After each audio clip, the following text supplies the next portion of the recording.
Hello everyone, welcome to chemistry by Sushil Kumar Jahangir.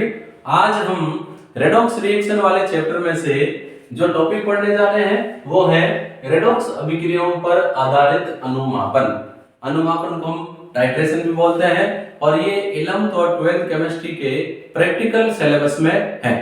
वहां पर हम टाइट्रेशन करते हैं। इससे पिछले वाले वीडियो में हमने रेडॉक्स रिएक्शन को संतुलित करने की दो विधियों को कंप्लीट कर लिया था। जिन बच्चों ने वो वीडियो नहीं देखे हैं वे बच्चे उन वीडियो को जरूर देखें, क्योंकि यहाँ पर भी रेडॉक्स रिएक्शन को बैलेंस करना आएगा। तो अगर आपको रेडॉक्स रिएक्शन को बैलेंस करना नहीं आता है तो आप पहले वो वीडियो देखें और उसके बाद इस वीडियो तक पहुंचे। तो आज हम ले रहे हैं रेडॉक्स रिएक्शन पर आधारित अनुमापन। अनुमापन क्या होता है? देखो, अनुमापन में हमारे पास दो प्रकार के विलयन होते हैं। एक होता है ज्ञात विलयन,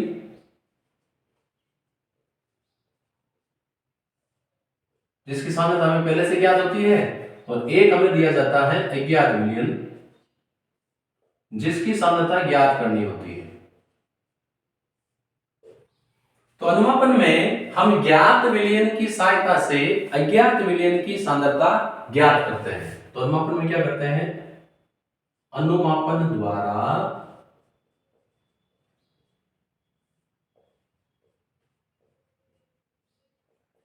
ज्ञात विलयन की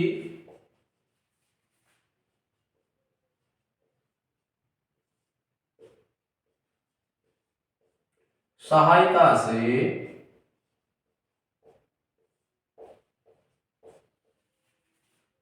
अज्ञात विलयन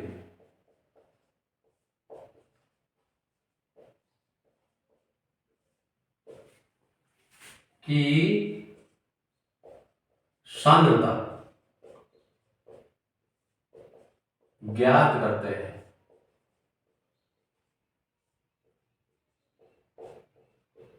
जो अनुमापन है ये सामान्यतः दो प्रकार का होता है, अम्ल सार अनुमापन और दूसरा ऑक्सीकरण अपचयन या रेडॉक्स अनुमापन। यहां पर हम रेडॉक्स अनुमापन के बारे में पढ़ेंगे, लेकिन हमें अम्ल सार अनुमापन के बारे में भी जानकारी होनी चाहिए। तो पहला है अम्ल सार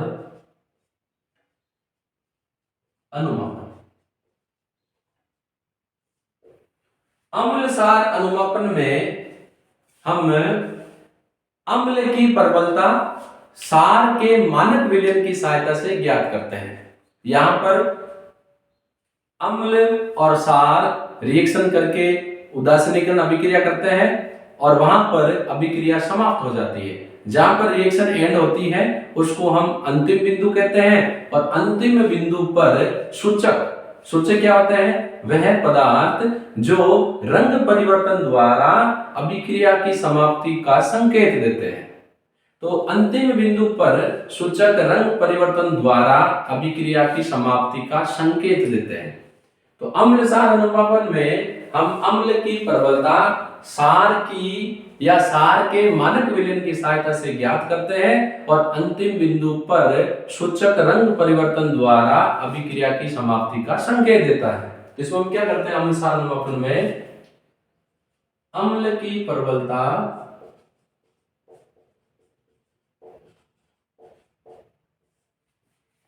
सार के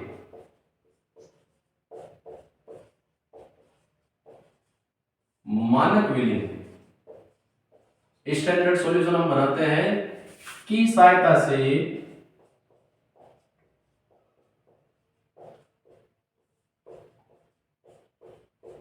ज्ञात करते हैं।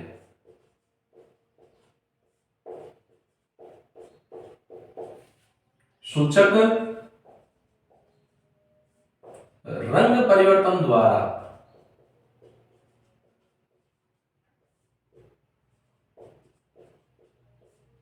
अभिक्रिया के संपन्न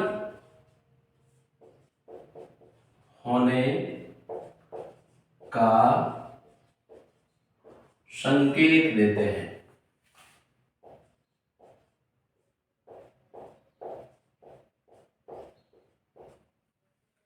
तो यहां पर हम अम्ल की सांद्रता ज्ञात करते हैं, किसकी सहायता से ज्ञात करते हैं, सार के मानक विलयन की सहायता से। और जब एंड पॉइंट आता है तो सूचक के रंग में परिवर्तन हो जाता है। जैसे अगर हम फिनोप्थेलिन सूचक का उपयोग करें तो अंतिम बिंदु पर फिनोप्थेलिन का गुलाबी रंग उड़ जाता है और हम कहेंगे रिएक्शन कंप्लीट हो गई। फिर रीडिंग की सहायता से सार की प्रबलता ज्ञात कर लेते हैं। ये अपने डिटेल्स है नहीं, हम दूसरे टाइट्रेशन की बात करते हैं, वो है ऑक्सीकरण अपचयन अनुमापन।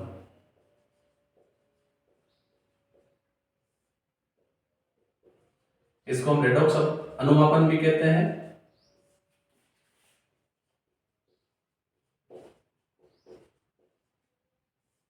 इसमें हम ऑक्सीकारक की सहायता से अपचायक की सांद्रता ज्ञात करते हैं। देखो ऑक्सीकरण अपचयन अनुमापन में ऑक्सीकारक क्या होता है,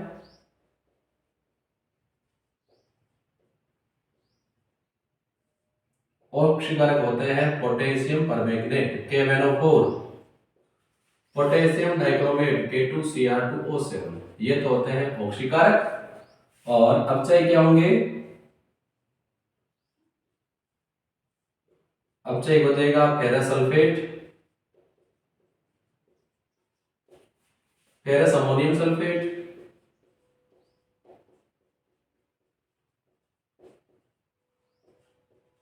इसको मोर लवण भी बोलते हैं।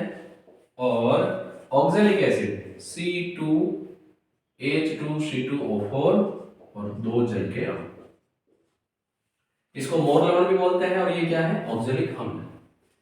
यहां पर ऑक्सीकरण अपचयन अनुमापन में जो सूचक है उसमें जो KMnO4 है ये स्वयं सूचक है और अंतिम बिंदु पर ये गुलाबी रंग देता है। और एक है डाइफेनिलएमीन,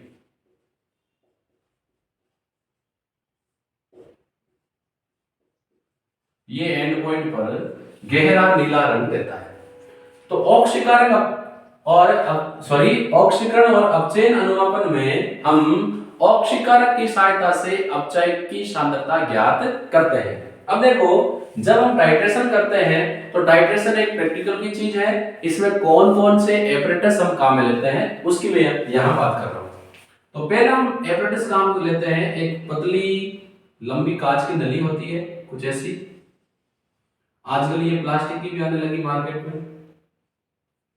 इसका आगे एक नोब लगी होती है जैसे अपने 20 होती है, और ये जो कांच की नली होती है इस पर रीडिंग लिखी होती है। ये सामान्यतः 0 से 50 तक इसमें पाठ्यांक होता है, ऐसे लिखा होता है, ऐसे इसमें रीडिंग होती है 0 से 1 2 3 ऐसे करके कहां तक होती है 50 तक। इसको हम क्या बोलते हैं, इसको हम बोलते हैं ब्यूरेट। ऑक्सीकरण अपचयन अनुमापन में ऑक्सीकारक को ब्यूरेट में भरते हैं, जैसे KMnO4 को ब्यूरेट में भरेंगे या K2Cr2O7 को ब्यूरेट में भरेंगे। एक और इसमें उपकरण होता है जो शुरू से और एंड में तो पतला होता है लेकिन बीच में गोलाकार होता है कुछ ऐसा। ये 10 ml की भी आती है और 20 ml की भी आती है। सामान्यतः हम 20 ml का यूज करते हैं, इसको हम बोलते हैं पिपेट। ओके, और एक इसमें उपकरण और काम में लेते हैं जिसमें अज्ञात विलयन का 20 ml पिपेट की सहायता से लेते हैं, उसको हम बोलते हैं कोनिकल फ्लास्क।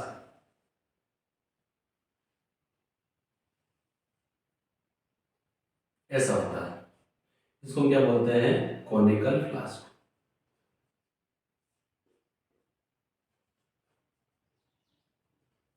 अब हम क्या करते हैं, जिस विलयन की सांद्रता ज्ञात करनी है उसको पिपेट की सहायता से 20 ml माप कर कोनिकल फ्लास्क में ले लेते हैं। पिपेट को 20 ml करने के लिए इसमें से यहाँ एक मार्क होता है गहरा पीले रंग का, और हम क्या करते हैं जो विलयन हमें अज्ञात विलयन दिया गया है उसको बीकर में ले लेते हैं, और बीकर में जो अज्ञात विलयन है उसमें पिपेट डुबोकर हम ऐसे मुंह की सहायता से खींचते हैं और अंगूठे की सहायता से उसको जहां तक उसका मार्क है वहां तक कर लेते हैं और हमें 20 ml मिल जाता है। फिर इस 20 ml को कोनिकल फ्लास्क में लेते हैं, और ये जो कोनिकल फ्लास्क है इसको देखो क्या करेंगे, ये हमने ले ली ब्यूरेट,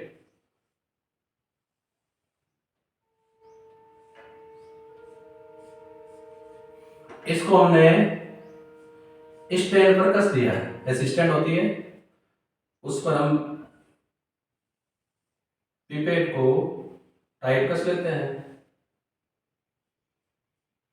नीचे से बॉटम होती है, और कॉनिकल फ्लास्क को इसके नीचे रख लेते हैं। फिर हम क्या करते हैं, ये नोब खोलकर ब्यूरेट की, जिसमें हमने अज्ञात विलेन ले रखा है कॉनिकल फ्लास्क में, उसमें ये नोब खोलकर एक एक ड्रॉप ऑक्सीकारक की इस विलेन में डालते हैं, और अंतिम बिंदु पर हमें रंग परिवर्तन द्वारा पता चल जाएगा कि रिएक्शन एंड होगी। जब रिएक्शन एंड हो जाएगी तो नोब को बंद कर देते हैं और ब्यूरेट में पाठ्यांक ज्ञात कर लेते हैं कि कितना आयतन उसका हमने यूज में ले लिया है। ऑक्सीकरण और अपचय जो मापन है, इसमें अंतिम बिंदु पर ऑक्सीकारक और अपचय की मात्राएं जब बराबर हो जाती है तो उसको बोलते हैं अंतिम बिंदु या तुल्य बिंदु। तुल्य बिंदु पर ऑक्सीकारक और अपचय की मात्राएं बराबर हो जाती हैं और रेडॉक्स रिएक्शन कंप्लीट हो जाती है। फिर हम अंतिम बिंदु पर जितना ब्यूरेट से हमने ऑक्सीकारक का आयतन लिया है उसको ज्ञात कर लेते हैं और फिर गणना की सहायता से अज्ञात विलयन की सांद्रता ज्ञात कर लेते हैं। तो ये तो मैंने बात की कि टाइट्रेशन कैसे करते हैं। अब हम एग्जांपल ले रहे हैं ऑक्सीकरण अपचय अनुमापन में, और पहला एग्जांपल लेते हैं इसमें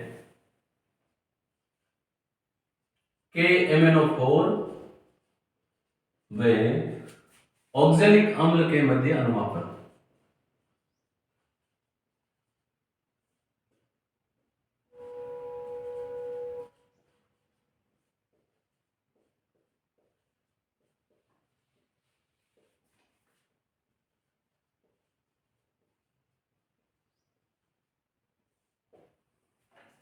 जब हम KMnO4 व ऑक्सैलिक अम्ल के मध्य अनुमापन करते हैं तो यहां जो ऑक्सीकारक है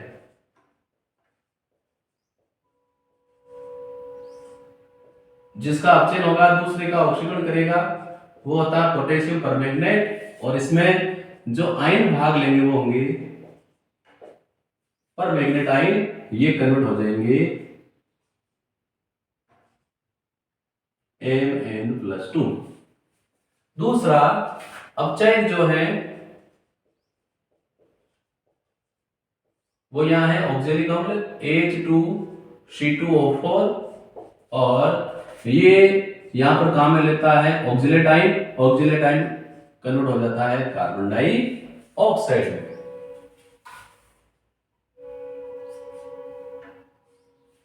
अब देखो यहां जो सूचक है, सूचक कौन होगा, KMnO4, ये स्वयं सूचक है, सेल्फ इंडिकेटर है, और एंड पॉइंट पर अंतिम बिंदु पर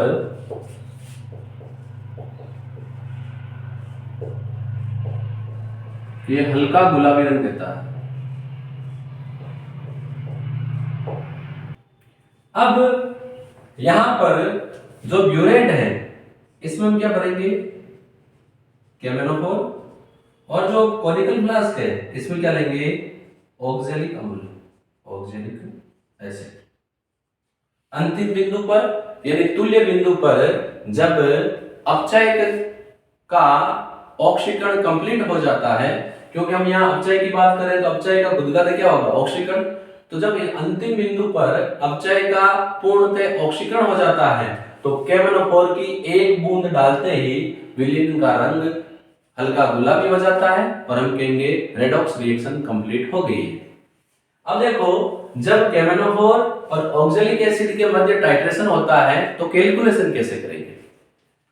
KMnO4 का कितना आयतन हमने उपयोग में लिया है वो तो ब्यूरेट से पता चल जाएगा, जैसे ही गुलाबी रंग आएगा नोब को बंद कर देंगे और इसका पाठ्यांक पढ़ लेंगे। कैलकुलेशन कैसे करेंगे, तो देखो यहां पर दो प्रकार की रिएक्शन हो रही है। जो MnO4 आयन है परमैंगनेट आयन, ये अपचयित हो जाएगा Mn+2 में, क्योंकि KMnO4 ऑक्सीकारक है तो इसका खुद का अपचयन होगा और ये ऑक्सैलिक एसिड का क्या करेगा, ऑक्सीकरण। तो ऑक्जेलिक एसिड में जो ऑक्जेलेट आयन है C2O4 -2 आयन, ये किस में कन्वर्ट हो रहा है? कार्बन डाइऑक्साइड, यहां -2।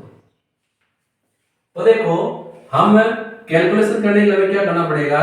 इस रिएक्शन को बैलेंस करना पड़ेगा। तो रेडॉक्स रिएक्शन को बैलेंस करने की दो विधियां हमने पढ़ी है। मैं यहाँ अर्ध अभिक्रिया विधि द्वारा बैलेंस कर रहा हूं। तो देखो, दो रिएक्शन है, अलग अलग की हुई है। तो पहली रिएक्शन है MnO4 -2 सॉरी -1, ये कन्वर्ट हो रहा है Mn+2। तो देखो, मैग्नीज जल के अणुओं को संतुलित करेंगे, सॉरी ऑक्सीजन को बैलेंस करेंगे। अर्ध अभिक्रिया विधि में हम रेडॉक्स रिएक्शन को दो भागों में बांटते हैं, हमने बांट लिया। पहले ऑक्सीजन और हाइड्रोजन के अलावा अन्य तत्व बैलेंस करते हैं। तो देखो, मैग्नीज एक। अब ऑक्सीजन को बैलेंस करने के लिए उतने जल के अणु जोड़ेंगे। तो 4 ऑक्सीजन 4 जल के अणु जोड़ दो। अब ये रिएक्शन अम्लीय माध्यम में हो रही है, तो हाइड्रोजन को बैलेंस कर लो, 4 दूनी 8, तो 8 H+ जोड़ दिए। अब क्या करो? अब बैलेंस करो आवेश। तो आवेश देखो, माइनस का 1 प्लस का 8, इस तरफ कितना है? प्लस के 7, और इस तरफ कितने हैं? प्लस के 2। तो इस तरफ भी प्लस के 2 करने के लिए कितने इलेक्ट्रॉन जोड़ दूं? 5 इलेक्ट्रॉन। 5 इलेक्ट्रॉन जोड़ते ही इस तरफ कितना हो जाएंगे? माइनस के 5 और 6, माइनस के 6 में से प्लस के 8 गए, प्लस के 2। अब इसको बैलेंस कर लेते हैं। तो ये C2O4 -2 ये कन्वर्ट हो रहा है कार्बन डाइऑक्साइड। अब देखो, कार्बन 2 कार्बन 1, तो कार्बन कितना हो गए? 2। अब यहां कार्बन 2 है, यहां कार्बन 2, ऑक्सीजन 4 ऑक्सीजन 4, आवेश इस तरफ -2 है, तो यहां 2 इलेक्ट्रॉन जोड़ दो, आवेश हो गया -2। तो दोनों अर्ध अभिक्रियाओं को हमने बैलेंस कर लिया। यहां 5 इलेक्ट्रॉन है, यहां 2 इलेक्ट्रॉन है। तो बैलेंस करने के लिए क्या करो? 5 वाले को तो किससे गुणा कर दो? 2 से। तो इसको गुणा कर दो 2 से, 10 इलेक्ट्रॉन हो जाएंगे। और 2 वाले को कितने से गुणा कर दो? 5 से। यहां भी कितने इलेक्ट्रॉन हो जाएंगे? 10। फिर जोड़ दो। तो देखो, MnO4 को 2 से गुणा करेंगे तो MnO4 -2 प्लस ये 8H+ को 2 से गुणा करेंगे कितना हो जाएंगे? 16H+ प्लस 5 इलेक्ट्रॉन को 2 से गुणा करेंगे तो 10 इलेक्ट्रॉन, ये सब हो गया प्लस। देखो, C2O4 को 5 से गुणा किया तो 5C2O4। ये रिएक्शन करके क्या दे रहे हैं? देखो, Mn+2, ये कितना है? 2 Mn+2।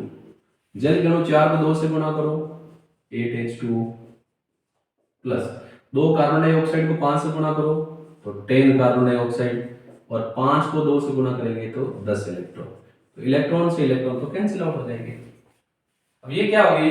अपने संतुलित रेडॉक्स रिएक्शन होगी। अब देखो, हम फॉर्मूला लगाएंगे M1V1 बराबर M2V2। यहां M1 क्या है? KMnO4 की सांद्रता।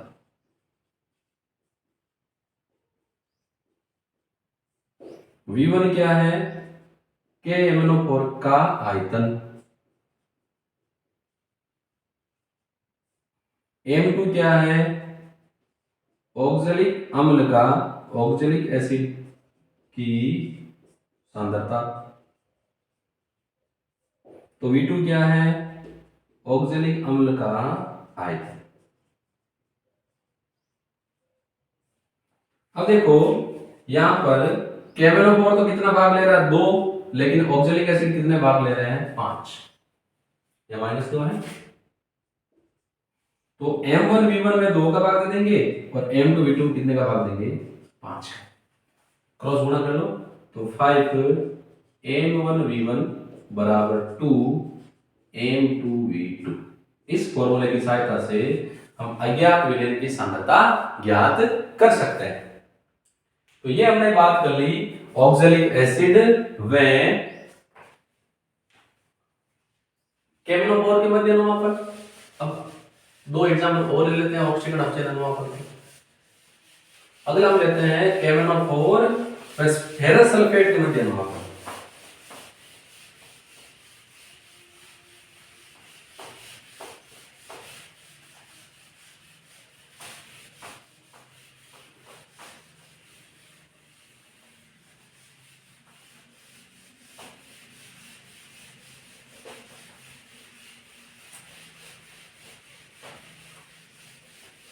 देखो, ये क्या होता है?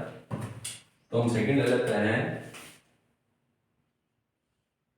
KMnO4 व फेरस सल्फेट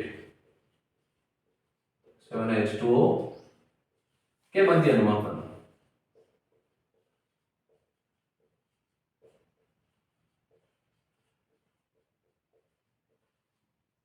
तो ये जो टाइट्रेशन है इसमें ऑक्सीकारक कौन है? इसमें ऑक्सीकारक है KMnO4, ये दूसरे का ऑक्सीकरण कर रहा है, ऑक्सीकारक। इसमें ऑक्सीकारक है KMnO4 और इसमें जो मैग्नेट आयन है ये चेंज होता है Mn+2। और दूसरा अपचायक कौन है? तो इसमें अपचायक है फेरस सल्फेट। इसमें Fe+2 जो आयन है ये ऑक्सीकृत होकर देते हैं Fe+3 आयन। यहां पर सूचक क्या है? सूचक स्वयं सूचक है कौन? KMnO4 अंतिम बिंदु पर हल्का गुलाबी रंग देता है। यहां पर ब्यूरेट में हम क्या लेंगे?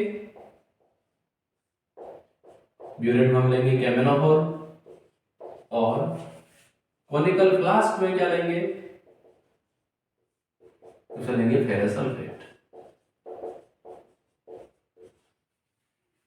अंतिम बिंदु पर जब अपचय का संपूर्ण भाग ऑक्सीकृत हो जाता है तो अंतिम बिंदु पर या तुल्य बिंदु पर हमें हल्का गुलाबी रंग प्राप्त होता है और हम कहेंगे रिएक्शन कंप्लीट हो गई। तुल्य बिंदु क्यों कहते हैं? क्योंकि तुल्य बिंदु पर ऑक्सीकारक व अपचय का जो मान है या मात्रा है वो क्या हो जाती है? समान हो जाती है। तो देखो यहां पर अज्ञात विलयन की सांद्रता कैसे ज्ञात करेंगे? तो उसके लिए हमें रिएक्शन बैलेंस करनी पड़ेगी। पहली रिएक्शन है MnO4 माइनस कन्वर्ट हो रहा है Mn+2 में, और दूसरी रिएक्शन है Fe+2 कन्वर्ट हो रहा है Fe+3 में। तो +2 +3 एक इलेक्ट्रॉन जोड़ दो तो इस तरफ भी कितना हो जाएंगे? +2। इसको तो हमने बैलेंस किया है, मैग्नीज 1 4 ऑक्सीजन, तो 4 इस तरफ क्या जोड़ दो? जल के अणु। 4 जल के अणु जोड़ते इस तरफ कितने H+ जोड़ेंगे? 8H+, क्योंकि यहाँ 4 में 8 हाइड्रोजन है, यहाँ हाइड्रोजन है ही नहीं। आवेश देखो -1 और प्लस के 8, प्लस के 7 इस तरफ प्लस के 2, तो कितने इलेक्ट्रॉन जोड़ देंगे? 5 इलेक्ट्रॉन बैलेंस हो जाएगी। अब यहाँ 5 है तो यहाँ पर 1 है, तो इसको कितने से गुणा कर दो? 5 से जोड़ दो बस, तो हो जाएगा MnO4 माइनस प्लस 8H+, ये 5 इलेक्ट्रॉन से 5 इलेक्ट्रॉन कैंसिल, प्लस Fe+2 को 5 से गुणा किया तो 5Fe+2, फिर है Mn+2 plus 4H2O plus 5Fe+3। यहां पर हम देख रहे हैं कि KMnO4 के 1 मोल के लिए कितना आवश्यक है? फेरस सल्फेट 5 मोल। अब देखो ये बैलेंस रिएक्शन है तो वही फॉर्मूला लगा लेंगे, M1V1 बराबर M2V2। M1 क्या है? KMnO4 की सांद्रता, V1 क्या है? KMnO4 का आयतन, M2 फेरस सल्फेट की सांद्रता, V2 फेरस सल्फेट का आयतन। अब देखो KMnO4 तो यहाँ एक ही काम आ रहा है, तो एक फेरस सल्फेट कितना काम आ रहा है? 5, बस 3 से गुणा कर दो, तो 5 से गुणा करेंगे 5 M1V1 बराबर M2V2। इस फॉर्मूले की सहायता से हम अज्ञात विलयन की सांद्रता ज्ञात कर लेते हैं। अंतिम बिंदु पर हम उसको तुल्य बिंदु भी कहते हैं, क्योंकि तुल्य बिंदु पर ऑक्सीकारक और अपचय की मात्राएं यानी मान बराबर हो जाता है और रिएक्शन कंप्लीट हो जाती है। तो ये हमने एक और एग्जांपल कर लिया KMnO4 और फेरस सल्फेट का, और लेते हैं नंबर 3। तो नंबर 3 हम ले लेते हैं पोटेशियम डाइक्रोमेट वे मोर लवण के बीच में अनुमापन। मोहर लवण है FeSO4, फेरस अमोनियम सल्फेट होता है NH4 का वोल्टेज SO4 7H2 के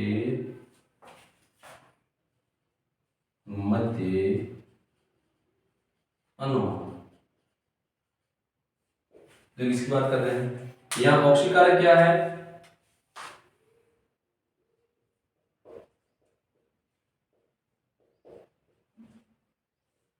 ऑक्सीकारक है पोटेशियम डाइक्रोमेट।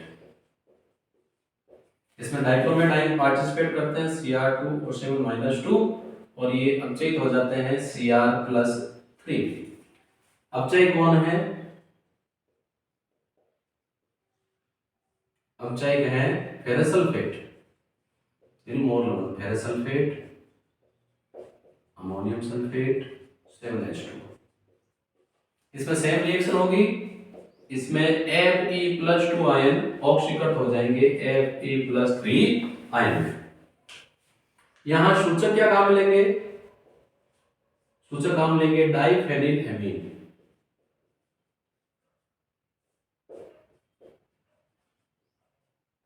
और अंतिम बिंदु पर इसका रंग कैसा हो जाएगा?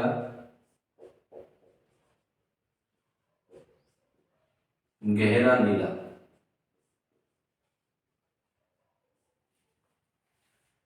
फिर ब्यूरेट में क्या लेंगे? ब्यूरेट में लेंगे K2Cr2O7 और फ्लास्क में क्या लेंगे? कॉनिकल फ्लास्क में उसमें लेंगे मोहर लवण, फेरस अमोनियम सल्फेट।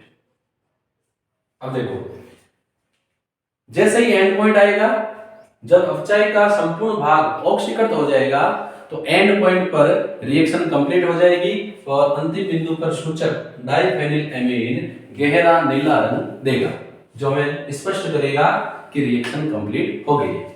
अब देखो यहां पर कैलकुलेशन कैसे करेंगे? तो देखो रिएक्शन बैलेंस करते हैं। डाइक्रोमेट आयन अपचयित हो रहा है Cr+3 में, Fe+2 आयन कन्वर्ट हो रहा है Fe+3 में।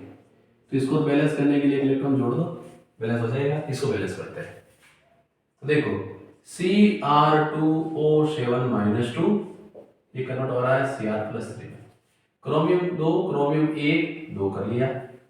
अब ऑक्सीजन 7 एक भी नहीं है तो 7 जल के जोड़ दिए। ये रिएक्शन अम्लीय माध्यम में हो रही है तो 7H2 जोड़ते ही इस तरफ हाइड्रोजन हो गई 14, इस तरफ है ही नहीं तो 14H+। आवेश देखो माइनस के 2 प्लस के 14 यानी प्लस के 12, इस तरफ 2 गुणा +3 प्लस के 6, तो इस तरफ प्लस के 12 को भी प्लस के 6 करो, कितने इलेक्ट्रॉन जोड़ो? 6। रिएक्शन बैलेंस है। अब इसमें 1 इलेक्ट्रॉन है तो 1 इलेक्ट्रॉन वाले को कितने से गुणा कर लो? 6 से। तो 6 इलेक्ट्रॉन और 6 इलेक्ट्रॉन कैंसिल हो जाएंगे, बचेगा क्या? देखो Cr2O7-2 प्लस 14H प्लस उसमें क्या है 6Fe+2 कन्वर्ट हो रहे हैं 2Cr+3 plus 7H2O plus 6Fe+3। बस एक मोल डाइक्रोमेट के लिए कितने मोल यूज आ रहे हैं फेरस अमोनियम सल्फेट के? 6। तो इसको कर लेंगे M1V1 बराबर M2V2। तो M1V1 तो एक ही काम आ रहा है, लेकिन जो M2 है ये कितने काम आ रहा है? 6। तो गुणा कर लो 6M1V1 बराबर M2V2। M1 क्या है? पोटेशियम डाइक्रोमेट की सांद्रता। V1 क्या है? पोटेशियम डाइक्रोमेट का आयतन। M2 क्या है?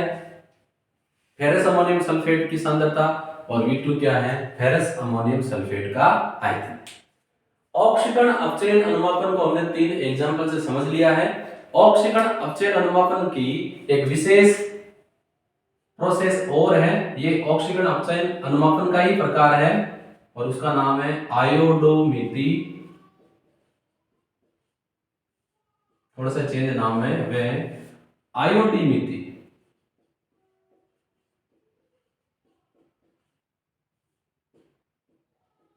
यह एक ऑक्सीकरण अपचयन अनुमापन है, लेकिन यह अनुमापन उन यौगिकों तक ही सीमित है जो आयोडाइड को आयोडीन में ऑक्सीकृत कर देते हैं। जैसे यदि कॉपर सल्फेट के विलयन में हम आयोडाइड डालें तो कॉपर यहां पर Cu2+2 में अपचयित हो जाता है और आयोडाइड को आयोडीन में ऑक्सीकृत कर देता है। फिर मैं बता रहा हूं आयोडोमिथि और आयोडीमिथि ऑक्सीकरण अपचयन का ही एक प्रकार है, लेकिन ये उन यौगिकों तक ही सीमित है, यानी इसके द्वारा उन्हीं यौगिकों का अनुमापन कर सकते हैं जो आयोडाइड को आयोडीन में ऑक्सीकृत कर देते हैं, जैसे कॉपराइन। कॉपराइन खुद तो Cu2+2 में अपचयित हो जाते हैं, लेकिन आयोडाइड को आयोडीन में ऑक्सीकृत कर देते हैं। अब देखो दोनों को अलग अलग ले लेते हैं। पहले है आयोडोमिथि।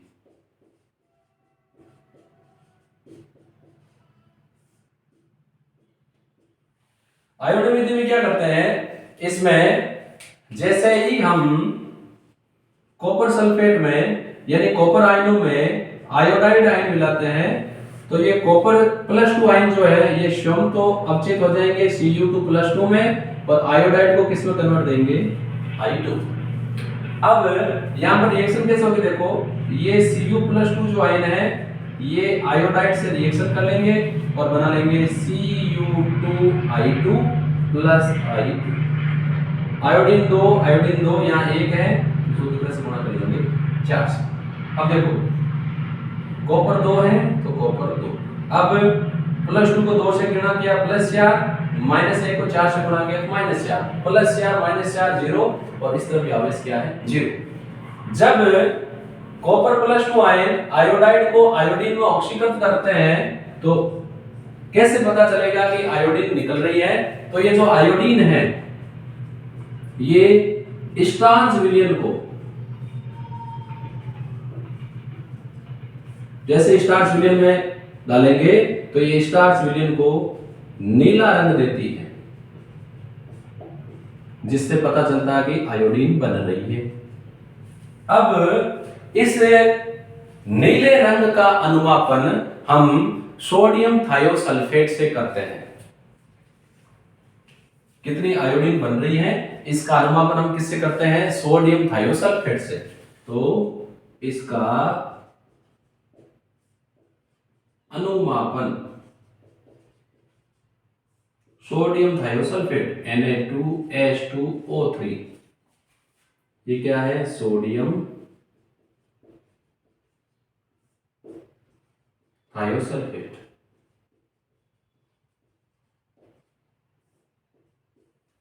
इससे करते हैं, से करते हैं,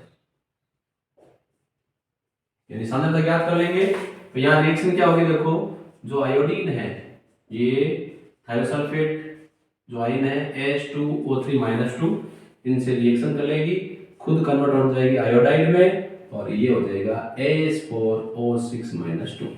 बैलेंस करने के लिए 2, ये 2 है तो इसको भी कितना कर लो 2। तो देखो आयोडीन 2, सल्फर 4, ऑक्सीजन 3 का डबल 6, इस तरफ आवेश 2 को 2 से गुणा -4, तो -2 और -4। तो आयोडीमिथि में कुछ आयन जैसे कॉपर आयन आयोडाइड को आयोडीन में ऑक्सीकृत कर देते हैं। ये आयोडीन स्टार्च रंग को नीला रंग दे देती है। इस नीले रंग का अनुमापन कि कितनी आयोडीन बनी है, इसका अनुमापन सोडियम थायोसल्फेट विलयन से करते हैं। अब दूसरा इसका जो पोर्शन है जिसका नाम है आयोडीमिथि, ये क्या है,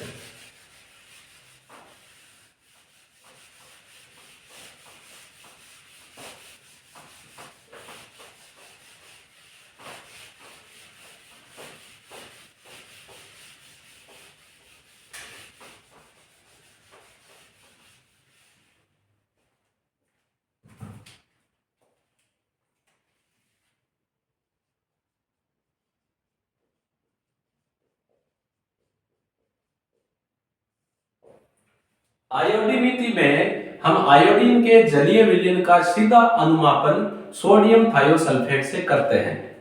आयोडीन जल में विलय नहीं होती, इसीलिए हम आयोडीन की अभिक्रिया पहले पोटेशियम आयोडाइड से करवाते हैं।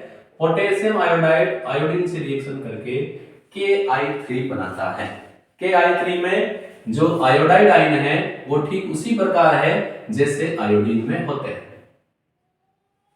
तो यहाँ पर आयोडीमिति में हम आयोडीन के जलीय विलयन का सीधा अनुमापन सोडियम थायोसल्फेट से करते हैं, लेकिन क्योंकि आयोडीन जल में विलय नहीं है, इसीलिए आयोडीन की रिएक्शन पहले पोटेशियम आयोडाइड से करवाकर KI3 बनाते हैं और ये KI3 जल में विलय होता है और इसमें आयोडाइड आयनों का हम अनुमापन सोडियम थायोसल्फेट से कर लेते हैं। तो KI3 का अनुमापन सोडियम थायोसल्फेट से कर लेते हैं।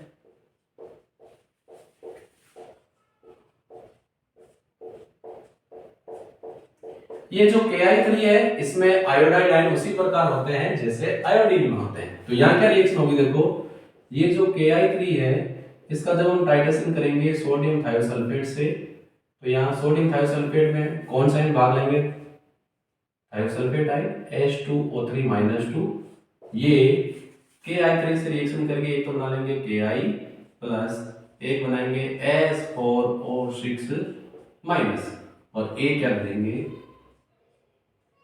I2। अब देखो बैलेंस करने के लिए सल्फर 2 सल्फर 4 2 से गुणा कर लेंगे। अब पोटेशियम 1 आयोडीन 3 1 और 2 3। यहाँ पर क्या हो रहा है, यहाँ पर KI3 में जो आयोडाइड आयन है ये किस में कन्वर्ट हो रहे हैं I2 में। यहाँ पर चार्ज -2 है, तो देखो चार्ज भी -2 को -2 से गुणा कर रखा है 4 माइनस के, और यहाँ कितने हैं -2 और ये यहाँ पर जाएगा 2I-, यानी KI3 जो है इस रिएक्शन में KI3 जो है वो किस में कन्वर्ट हो रहा है 2I-। तो आयोडोमिति और आयोडीमिति में क्या फर्क है, आयोडोमिति में हम जो आयोडाइड आयन है इसको ऑक्सीकृत करके आयोडीन में कन्वर्ट करते हैं, जो स्टार्च के नीले रंग जो स्टार्च विलयन को नीला रंग देती है। इस नीले रंग के विलयन का हम सोडियम थायोसल्फेट से अनुमापन करते हैं, जबकि आयोडीमिति में हम आयोडीन के जलीय विलयन का सीधा अनुमापन सोडियम थायोसल्फेट से करते हैं। इसमें स्टार्च के साथ नीले रंग का टाइट्रेशन कर रहे हैं और इसमें हम आयोडीन के जलीय विलयन का डायरेक्ट टाइट्रेशन करते हैं। अंतिम बिंदु पर हमें जो नीला रंग है आयोडीन का वो समाप्त हो जाएगा, तो हम कहेंगे रिएक्शन कंप्लीट हो गई। तो जो हमने यहाँ टाइट्रेशन पढ़े हैं ये सारी प्रैक्टिकल की चीजें हैं। इसमें अज्ञात विलयन की सांद्रता ज्ञात विलयन की सहायता से ज्ञात करते हैं, लेकिन यहाँ मेन चीज है कैलकुलेशन, गणना, और गणना के लिए जो फॉर्मूले आते हैं वो हमने यहाँ कंसीडर कर लिए हैं। और फॉर्मूला किस प्रकार हम ज्ञात करेंगे इसके लिए हमें रेडॉक्स रिएक्शन को बैलेंस करना आना अनिवार्य है। तो यहाँ पर हमने ऑक्सीकरण अपचयन आधारित अनुमापन को कंप्लीट कर लिया है। अगर मेरे वीडियोज जो मैं आपको अवेलेबल करवा रहा हूँ आपके लिए हेल्पफुल है तो मेरे YouTube चैनल को अपने फ्रेंड्स के साथ ज्यादा से ज्यादा शेयर करें। हम फिर मिलेंगे एक नए वीडियो के साथ। धन्यवाद।